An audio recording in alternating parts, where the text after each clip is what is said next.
A crisp autumn chill settled over Oakhaven as the sun rose, a day after the storm. The air, washed clean by an overnight shower, carried the faint, sweet scent of damp earth and decaying leaves. Gold and crimson foliage clung to the maple branches, a fragile, brilliant canopy against the pale blue sky.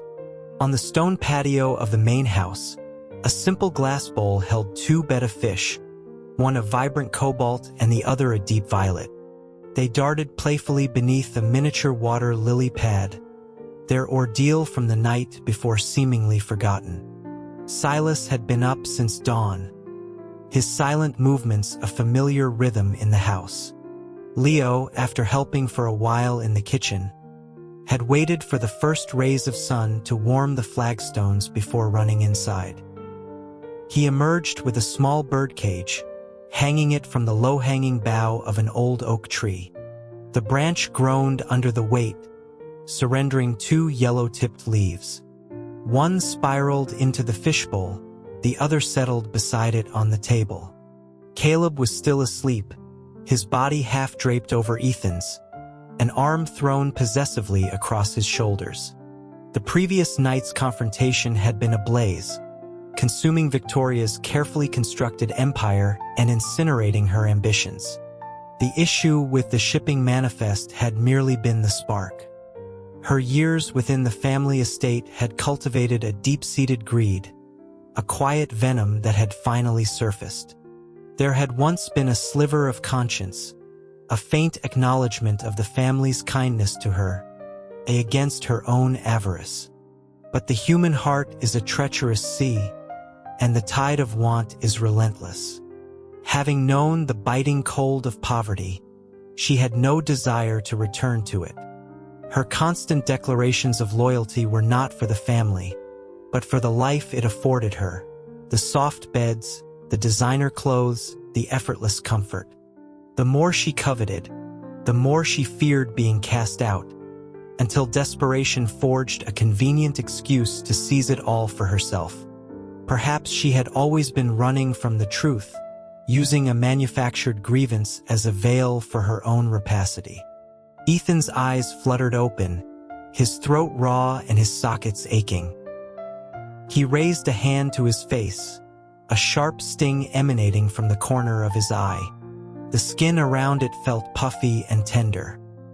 He lay there for a long moment, piecing together the fractured memories of the night. Then he slowly turned his head, his gaze settling on the sleeping form of Caleb. They had spent nearly every moment together recently, yet he had never allowed himself to simply look, to study him without the weight of their circumstances pressing down. Now, with that weight lifted, he wanted to see. How much had he changed from the boy he once knew? In some ways, he hadn't changed at all. In others, he was entirely new. The boyish softness was gone, replaced by a sharper jawline, a more defined structure. Ethan curled his fingers, then tentatively reached out, his fingertip brushing the bridge of Caleb's nose. When Caleb didn't stir, he let his hand drift, tracing the line of his cheek. He noticed a faint, silvery scar near his hairline that hadn't been there before. His eyelashes seemed longer, darker against his skin. There were subtle laugh lines crinkling at the corners of his eyes. Caleb always did laugh so freely. Ethan wondered how many more would appear over the decades. He remembered a tiny, almost hidden mole just below his earlobe. Was it still there? His fingers found the spot, and a small smile touched his lips as he felt the familiar, tiny bump. His hand moved back to the scar on Caleb's forehead, his touch feather-light as he silently wondered if he had fallen. A low murmur broke the silence. Caleb, still caught in the twilight of sleep, spoke without opening his eyes, his hand moving to trap Ethan's against his skin. He explained that it was from a stray piece of wire while he was fixing a fence line. He mumbled that it hadn't hurt much, but it had left a mark. Ethan, startled at first, relaxed when he saw Caleb remained asleep. His fingers uncurled, gently stroking the scar for a long moment. He quietly asked why he had been fixing a fence by himself. Caleb gave a soft hum, recounting a story about his stepbrother, Jeremy. He explained that Jeremy, unable to best him in any fair competition, had resorted to petty vandalism, letting the air out of the tires of Caleb's prized vintage motorcycle and scratching the gas tank. Ethan let out a soft breath and asked what had happened to Jeremy. Caleb's eyebrow twitched, still with his eyes closed. He mused that Ethan should be asking how he had felt. Ethan replied that he knew Caleb must have been furious. A low laugh rumbled in Caleb's chest. He admitted he was beyond furious at the time. Ethan could see the corners of Caleb's lips turn up, despite the words of anger. He asked what Caleb had done. Caleb recounted how he had arranged for a few discreetly wrapped, risque magazines to be delivered to Jeremy, then tipped off his father right when Jeremy was in his room, red-faced and engrossed. He said that while his father was useless in many regards, he was ruthlessly efficient when it came to disciplining Jeremy. Their father had immediately confiscated the material and grounded Jeremy for a month, making him copy 100 lines of classic poetry. Ethan wondered aloud if his stepmother, Lydia, had found out the truth and held it against Caleb. Caleb confirmed she had, remarking on her blatant favoritism. Ethan suggested it was a matter of loyalty to her own. Caleb agreed. He admitted that while he and Lydia were often at odds, he could understand her motivations. Anyone who threatened her interests became her enemy. He wouldn't call her evil, just pragmatic to a fault. He shifted closer to Ethan, his voice dropping lower. He confessed that most people were like her, himself included. If Victoria hadn't targeted the one person he cared about, he never would have gone to such lengths to bring her down. A faint blush crept up Ethan's neck. He averted his eyes and tried to pull his hand back. Caleb released him, then tilted his face up blindly, asking if he could open his eyes now. After a moment's hesitation, Ethan gave a soft affirmation. Caleb's eyes opened, meeting his gaze directly. They stayed like that for a long time. Then, Caleb shifted, moving to sit on Ethan's lap, his weight settling just above his knees. He asked if there was truly no feeling left in his legs. Ethan answered calmly that the shooting pains had stopped a long time ago. Caleb nodded, his hands beginning to move over Ethan's thighs, mimicking the motions of a physical therapist. Ethan, feeling nothing, remained silent and let him continue. But Caleb's intentions were far from clinical. His exploration grew bolder, his hands creeping steadily higher, moving toward the juncture of Ethan's thighs. He was about to unfasten his pants. Ethan's eyes widened in alarm, his hands flying down to cover himself. He demanded to know what Caleb was doing. Caleb looked at him with perfect seriousness and replied that he was just checking to see if everything was still in working order. Ethan stated firmly that it was, and that no further inspection was necessary. Caleb, ever agreeable, didn't push. Instead, he leaned in close and whispered, asking how it worked. He wanted to know if Ethan thought of him or of someone else. And if it was him, what was he wearing? Or was he wearing anything at all? The blush on Ethan's face deepened to a crimson flood, spreading down his neck.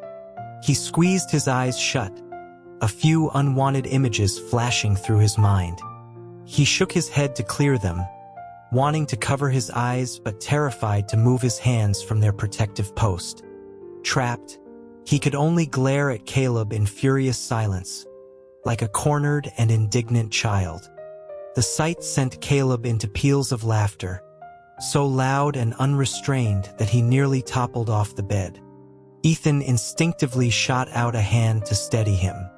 Once Caleb was secure, Ethan's face hardened again as he resumed his defensive posture, wishing the floor would swallow him whole. Just then, Silas rushed in from outside. He froze at the scene, his eyes widening slightly before he accidentally glanced down at where Ethan's hands were placed. He stopped in his tracks, caught in an awkward limbo, unsure whether to retreat or advance. Ethan quickly grabbed the duvet, pulling it over both of them. He asked Silas what was wrong. Silas, trying and failing to suppress a smile, pointed toward the door and made two quick gestures. Caleb, gasping for air under the blanket, managed to poke his head out just in time to understand.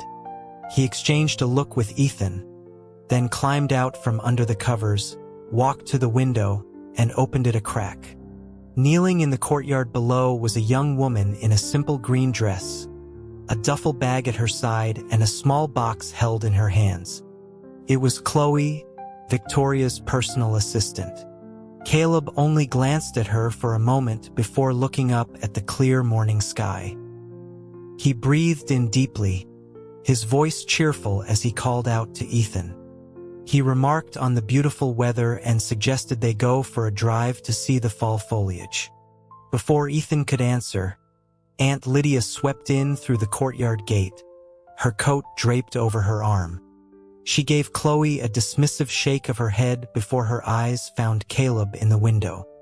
She called out that she was heading to the city to meet with the regional distributors, and that Caleb should get his cousin dressed so they could go over any last-minute details. Ethan had already heard her voice. With Silas's help, he moved from the bed to his wheelchair.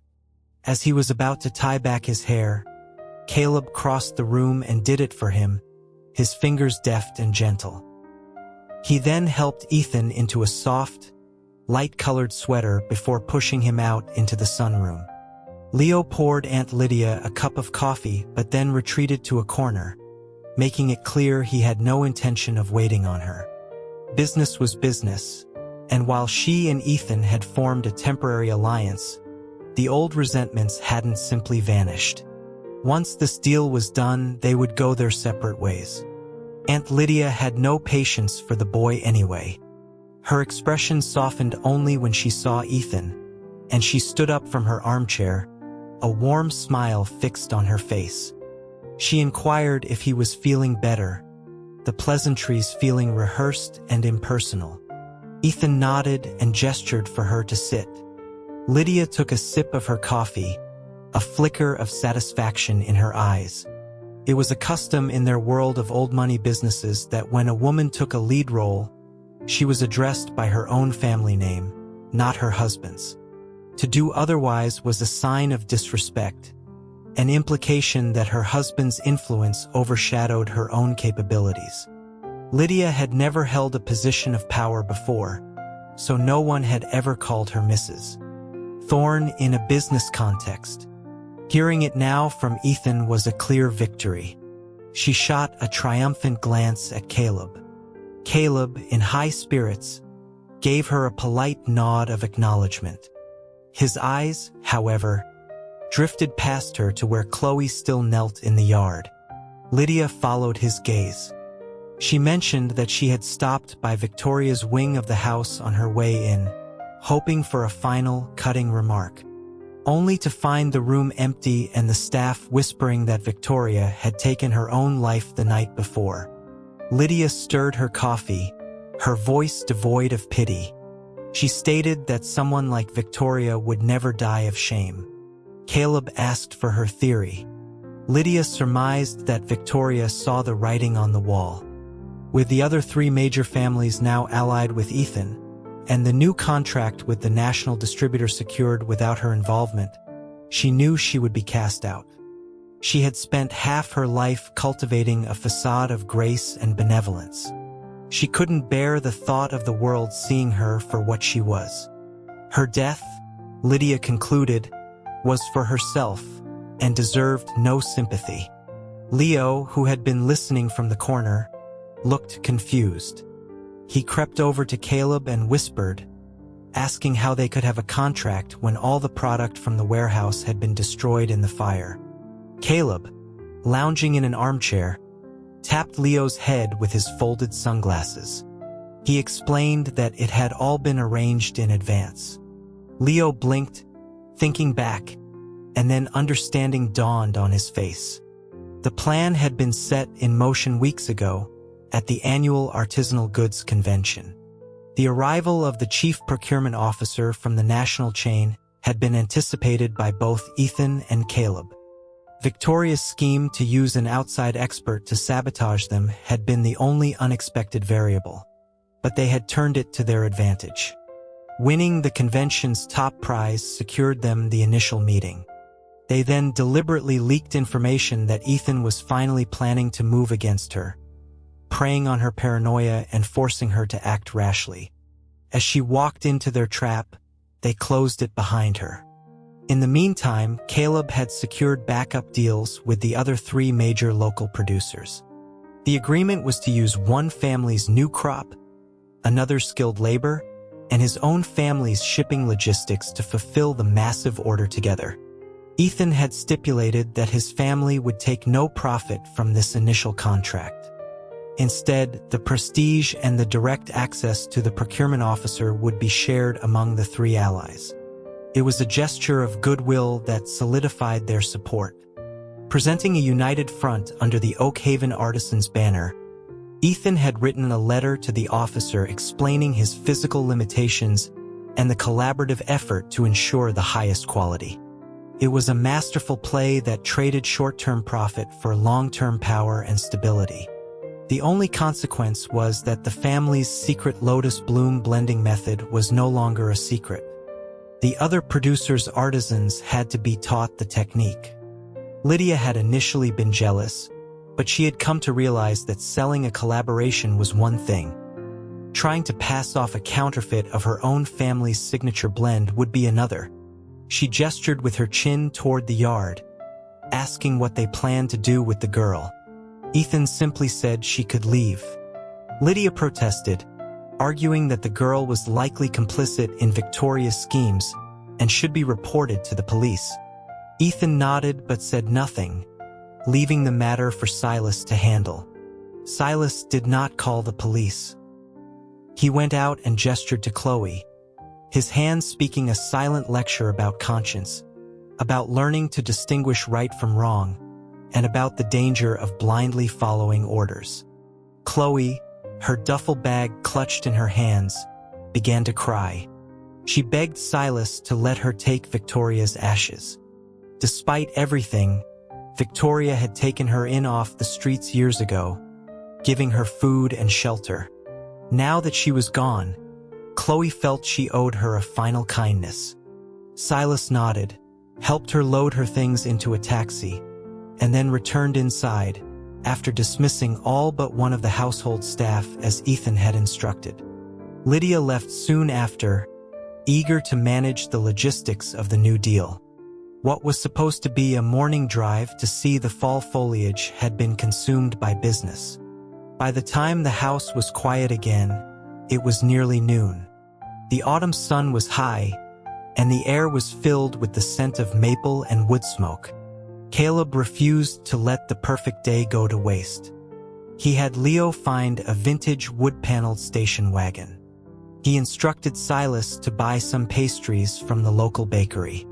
Then, like an ant preparing for a journey, he began loading the car.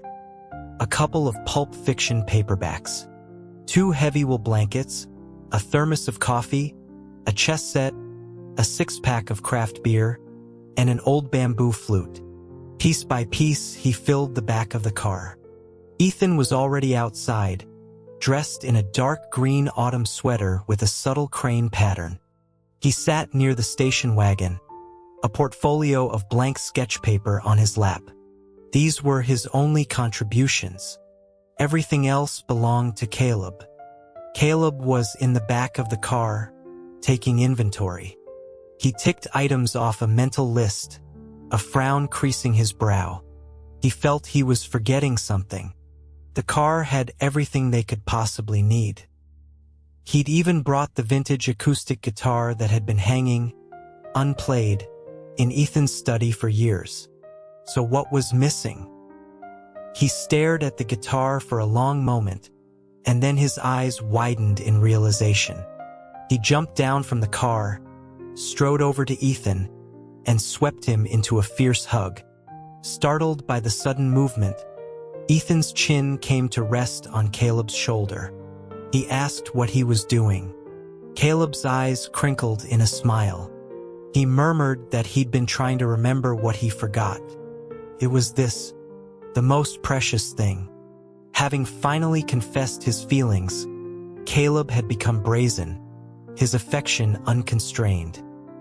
He hugged and kissed Ethan whenever the mood struck, taking full advantage of the fact that Ethan, confined to his chair, could not escape. He could only blush and endure. Silas, who had rarely left Ethan's side for years, was too busy managing the household affairs to join them. He pressed a small canvas pouch into Ethan's hand, his eyes filled with worry. Caleb, seeing his concern from the car, called out, assuring Silas that he would watch over Ethan. Silas gestured emphatically. It wasn't just Ethan he was worried about. Caleb shouldn't be so reckless, not like when he was a boy, a wild horse with no reins. Caleb laughed at the comparison. He adopted a posture of mature solemnity, replying that Silas's impression of him was outdated. Years had passed. He was a changed man. Silas managed to force a skeptical sound from his throat, then gestured again. His old eyes might be failing him, but even so, they should both be careful. Leo, climbing into the front passenger seat with a bag of cider donuts, piped up cheerfully. He told Silas not to worry, that he and the driver would look out for them. He promised to bring back some autumn grasshoppers for Silas to fry up when they returned. Silas smiled at the boy's round, well-fed face and waved them off. The afternoon was cool and bright. The station wagon's tires crunched over fallen leaves as it rolled down the main street and out of Oakhaven, heading for a scenic overlook called Miller's Point. Miller's Point wasn't a single spot, but a region known for its winding, scenic road that climbed the side of a large hill. There was a small gazebo at the summit, built by locals, but it wasn't an ancient landmark. Since Ethan couldn't manage the steep hike, Caleb had the driver meander along the country roads, stopping whenever a particularly beautiful view presented itself. The landscape was a riot of color: rolling fields, stone bridges over rushing creeks, and farmhouses nestled amongst orchards. For Ethan, who had barely left his house in 8 years, every sight was new and captivating. He would occasionally lift the window shade, his gaze lingering on the scenery before letting it fall, replaying the image in his mind. He had only been out twice in all those years. The first time was with Caleb, a tense trip to the city to see off a business associate. He had been too consumed with anxiety to notice his surroundings, terrified that Caleb would change his mind and leave him for good. The second time was now, and Caleb was sitting right across from him, going nowhere. The thought of Caleb made Ethan pause. He expressionlessly lowered the shade and sat back, perfectly still. Caleb turned from the window, about to say something, but saw Ethan sitting with his eyes closed, a mask of stoic indifference on his handsome face. Caleb tapped his sunglasses against his knee, a grin spreading across his face. He exclaimed, "Ethan, look! What is that? I've never seen anything like it." Ethan's brow twitched. Beneath his eyelids, his eyes darted back and forth, but he did not open them. Seeing his ruse had failed, Caleb flicked the window shade up and down, drumming his feet impatiently. "Hurry! Look! What on earth is it? How have I never seen one before?" Ethan frowned, his fingers curling slightly. After a long moment of deliberation, he cracked open one eye just a sliver. He shouldn't have. As soon as his eye was open, he saw Caleb's face just inches from his own. Caleb had moved silently to kneel in front of him. He pulled at his own cheeks, making a funny face. "See? It's a one-of-a-kind Caleb," dropped down from the heavens. A puff of air escaped Ethan's lips. Still keeping one eye closed, he fought to suppress a laugh, turning his head away and covering his mouth with a cough. Caleb, knowing his partner's shy nature, simply moved to sit beside him, raising the shade so they could look out at the passing scenery together. The car ambled along a quiet country lane and came upon an orchard, the trees heavy with pomegranates, their crimson skins gleaming in the sun. Caleb called for the driver to stop and hopped out of the car. He strolled around the perimeter of the orchard. It was unattended, save for a few scarecrows swaying in the breeze. After a quick survey, he returned to the car, retrieved Ethan's wheelchair, and helped him out. Then he found a wicker basket that had held pastries, emptied them onto a blanket, and placed the empty basket on Ethan's lap. Ethan knew exactly what he was planning. He pointed out that it was wrong to take things when the owner wasn't around. Caleb waved him off, saying it was fine, he'd just leave some cash behind. Knowing it was useless to argue, Ethan let Caleb push him into the orchard. Leo followed, of course, and immediately started jumping up to reach a perfectly ripe pomegranate on a thick branch. But the branch was too high and Leo was too short. After a few failed attempts, he gave up and looked for another way. Caleb stood under the tree, sized it up, then tucked the hem of his long-sleeved shirt into his jeans and began to climb. Ethan knew Caleb was a good climber, but he still held his hands out, hovering in the air, as if he could catch him if he slipped. But Caleb was as agile as he had been in his youth, scrambling up the trunk in a matter of seconds. He reached a sturdy branch and shot Ethan a triumphant look. Ethan's expression softened, and he silently mouthed for him to be careful. From his perch, Caleb had his pick of the best fruit. He carefully selected the ripest pomegranates, leaning down to place them gently in the basket Ethan held up. He didn't dare drop them, afraid he might miss and hit Ethan on the head. After a few minutes, the tree was nearly bare. Caleb was about to climb down and move to another one when he saw a group of farmhands running toward them from the distance, brandishing hoes and shouting, "Thieves! Hey, thieves!" Caleb glanced at them, unconcerned at first. He counted them, then reached for his wallet. His pocket was empty. He blinked, then called down to Leo, who was still trying to jump for fruit under another tree. He asked him how much money he had. Leo, having finally managed to pull off a handful of leaves, heard Caleb and patted his own pockets. They were empty too.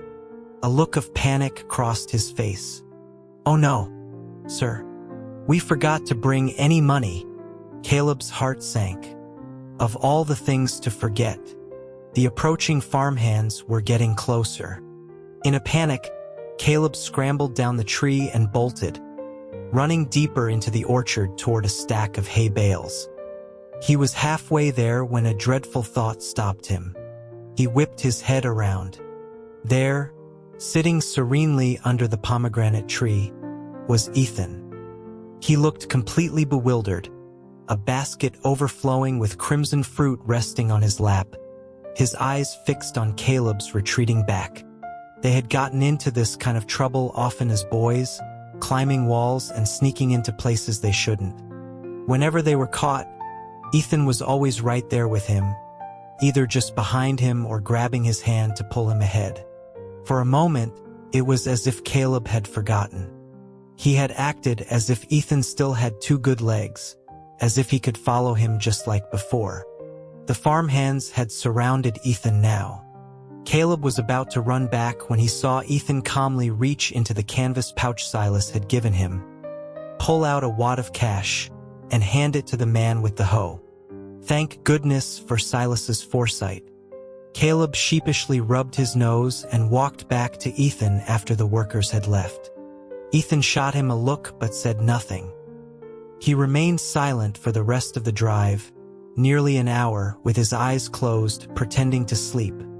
Caleb tried to explain, saying it was his fault, that he had panicked and forgotten him for a moment. He gently kneaded Ethan's shoulders, then his legs. Even though Ethan couldn't feel it, Caleb's earnest apology was clear in his touch. He admitted that a thief is bound to be nervous, and that it was understandable to lose one's head in the moment. Ethan said nothing, just turned his head away. Seeing this flicker of response, Caleb pressed on, moving to face him. He insisted that he had remembered him halfway through his panicked retreat, but by then the workers had already reached him. He saw they weren't going to hurt him, so he and Leo had stayed hidden. The scene was reminiscent of their childhood. Caleb was always the troublemaker. If Ethan wasn't around, Caleb's stepmother would be the one to discipline him. But if Ethan was there, he would invariably shoulder some of the blame, whether he wanted to or not. Each time, they would end up angry with each other. If Caleb was truly in the wrong, he would eventually apologize. If not, they would remain in a stubborn silence until one of them finally broke. This time, it was clearly Caleb's fault. Getting no response from Ethan, he sighed dramatically. He declared that perhaps he should just throw himself from the moving car to prove his remorse and spare Ethan the annoyance of his presence. He knew Caleb wouldn't do it, but Ethan opened his eyes anyway. He seemed to have come to a conclusion during his long silence. "You're right," he said, his voice flat. "Partners in crime. But when disaster strikes, it's every man for himself." Caleb, seeing his chance, latched onto the words. His tone shifted from apologetic to teasing. "So you admit we're partners?" Ethan froze, realizing his mistake. He promptly shut his eyes again. The car drove on until dusk, finally pulling up to a secluded cabin surrounded by trees and a rustic fence. Leo had rented it along with the car. It was a simple place, meant for quiet getaways. Inside, the furnishings were old but clean. A stone table, 2 ancient trees in the yard, and a small porch. The cabin overlooked a slow-moving river and was backed by a tall, forested hill. It was a perfect spot for finding peace. They would stay the night. The cabin had 1 bed and a small dining table with a few mismatched chairs. Leo began unloading their things, then went to the small kitchen to start a fire. Silas had packed enough food for 2 days. A simple dinner of soup and sandwiches would suffice. This time, Caleb didn't push Ethan's wheelchair. He let the driver assist him while he explored the small yard. A short while later, the driver pushed Ethan onto the porch and then went to help Leo in the kitchen. Ethan remained quiet, his gaze lowered. His fingertips were still damp. Caleb approached him with a knowing smile. He had offered to help, he said, but Ethan had insisted on doing it himself. Ethan's cheeks flushed, and he cleared his throat, pretending nothing had happened. The sun had not yet set. Caleb went inside and retrieved the chess set, placing it on a low table by a large window. He asked Ethan if he was up for a game. After being teased all day, Ethan was eager for a chance to regain the upper hand. He raised an eyebrow in acceptance. Caleb helped him from his chair to a cushion on the floor by the table, and Ethan picked up a white pawn. Caleb, playing black, made the first move. In chess, he was usually just a fraction less skilled than Ethan. As a boy, he had been too restless to sit still for a game unless Ethan was there to keep him company. He thought he knew Ethan's strategy inside and out. A slow, deliberate start that concealed a devastating endgame.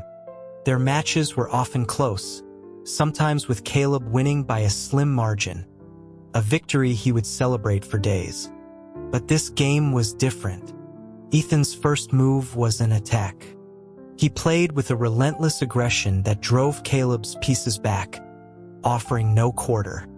As they neared the end of the game, only one more move would decide the winner. Caleb sat cross-legged, a black knight pinched between his fingers, deliberating for a long time before finally placing it on the board. A small smile touched Ethan's lips. He was about to make his final, winning move when Caleb shot out a hand and grabbed his wrist. With a shameless grin, he snatched his knight back off the board. "That one doesn't count," he declared. "Let me think a little longer." His little longer stretched into nearly an hour. The dinner Leo brought out grew cold. He replaced it with some pastries and lit a small lamp. While Caleb was lost in thought, Ethan watched him, his eyes reflecting the flickering lamplight and an unmistakable, indulgent affection. Late into the night, as insects chirped outside, Caleb still hadn't found a move. Ethan trimmed the lamp's wick. "Let's sleep," he said. "You can solve it tomorrow." Caleb asked if it was a dead end. Ethan replied that there was one way out. Caleb almost asked him what it was, but then shook his head. He put the piece down and helped Ethan to the bed. The next morning, Caleb was back at the chessboard in his pajamas, deep in thought. Leo, following Silas's instructions, helped Ethan get ready for the day. He whispered to Ethan that he'd never seen his master so stumped by a game of chess. Ethan's expression was soft. After finishing his breakfast, he took 2 blank canvases and went out into the yard. He could see Caleb through the window, his hair a mess, alternately smiling and frowning at the board. Ethan set up his easel and began to sketch the scene before him. Hours passed. The sketch was nearly complete when Caleb finally solved the puzzle. He shouted in triumph from the window. Ethan looked up just as Caleb's triumphant grin was framed by the morning light filtering through the trees. His heart stirred. He picked up a pen and wrote 2 lines at the bottom of the sketch. "Autumn vines and green waters by a mountain home. A shadow in the window holds my thoughts." He quickly covered the sketch with a blank sheet of paper and began to idly draw an orchid, pretending to be absorbed in the details. Caleb rushed out of the cabin, having hastily dressed and eaten. He carried the chessboard out and, seeing Ethan sketching, placed the board directly on top of the paper. He looked around the yard and asked if there were any orchids growing there. Ethan replied that there were, in his mind. Caleb scoffed. "What a waste of space growing grass in your head. Better to grow a picture of me. You could think about me more often." Ethan didn't reply, but he subtly adjusted the chessboard to better hide the sketch underneath. He picked up a chess piece and, with a single move, countered Caleb's solution, putting him back in check. Their plan to explore the mountainside was forgotten. The chess game continued until evening, with Caleb finally winning by a single pawn. He stretched, grinning, and then pushed Ethan down to the riverbank. The river had no name, flowing endlessly from the south. A single fishing lantern stood on the bank, next to a basket, some line, and a couple of old rain slickers. Caleb had Leo bring 2 blankets. They each wrapped one around themselves and sat side by side, fishing in silence. Caleb didn't like fishing. Fishing, like chess, required a stillness he didn't naturally possess. As a boy, he would have been running wild through the woods, not sitting quietly by a river. Yet here he was, having spent the entire day in quiet contemplation. Ethan heard him yawn and lowered his gaze to his own legs. Caleb, sitting beside him, asked what he was thinking. After a long pause, Ethan ran his thumb over the smooth bamboo of his fishing rod. Took him a long time to speak. "I don't know if letting you stay with me like this is the right thing to do." Caleb asked if he thought it was wrong. Ethan looked out at the far bank and nodded. He explained that someone as wonderful as Caleb deserved to be with someone whole. Someone who could climb trees for pomegranates with him, who could walk beside him through the autumn leaves. Caleb smiled faintly. Really? Ethan frowned, as if the words were being pulled from him against his will. It would be better for you. Caleb didn't respond to that directly.